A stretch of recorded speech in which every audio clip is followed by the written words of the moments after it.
This is my super quick tutorial on making a chainless foundation.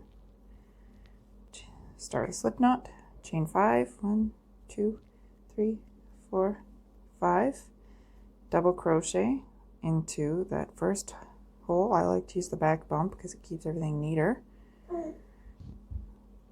Through 2, that's your first window. Now you're going to chain space, triple crochet this time, into that same space that you just used.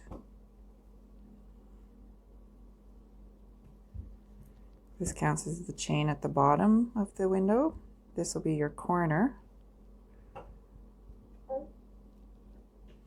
Chain space, triple into that spot that I'm holding right there. I'm going to go into 2.